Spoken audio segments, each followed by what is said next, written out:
I've been listening to the Jordan Peterson, John Vervaeke, Jonathan Peugeot, Bishop Barron conversation while shopping at Costco for Thanksgiving. And we just sort of landed the plane on the psychedelic portion of the conversation, which I thought was probably one of the most interesting parts of the conversation. I'll obviously want to treat this more later, probably. Who knows? One of the interesting things I think a lot of people look to or imagine that, especially when Jordan talks about use of psychedelics as revelatory.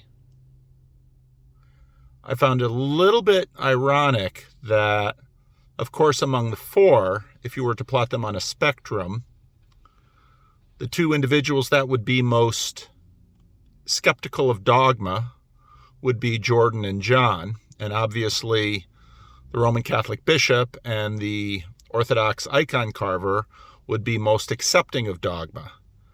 If you take a look at Hans-Georg Mueller's definition of dogma, which sounded fairly right to me, dogma is sort of understood in a materialist frame as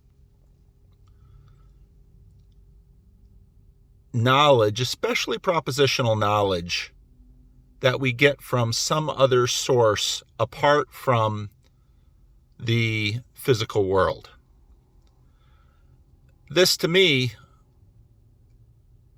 would assume that the two individuals in this conversation most skeptical of dogma would be the most skeptical that any kind of dogmatic revelation could come through the use of a psychedelic. Now, towards the end of it, John Vervaeke clearly, I think, addressed some of this, and I think he addressed it well, that perhaps what the mystical experience, even one that is drug-induced, prompts is much more of a perspectival or a participatory way of knowing and not a way of knowing about the world, especially in the context of Christianity, where you have a religion which is so foundationally based on the class of experience which is physical and public.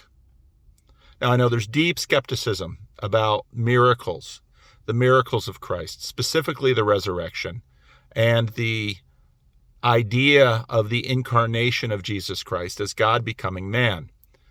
But of religions, so much of Christian dogma is based on physical witness, not simply on revelations. Now, I'm not going to push that too far. Of course, you have the Hebrew prophets and the book of Revelation. That's the portion that Jordan is about to take up right now. That's going to come into play.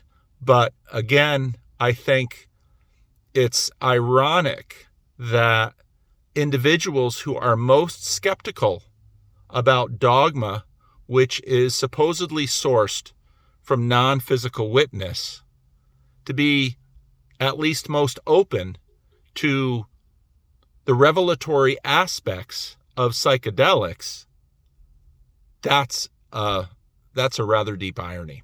Fair or not fair, I know psychedelics are a huge topic of conversation, and there are a lot of differences among those of you who listen to me on this. It was absolutely no surprise that the two individuals who are not under the discipline of a church were the most open to psychedelics, and the two individuals in the conversation which are under the discipline of Christian churches were the least. I thought Bishop Barron's, I thought towards the end of it, they really came together.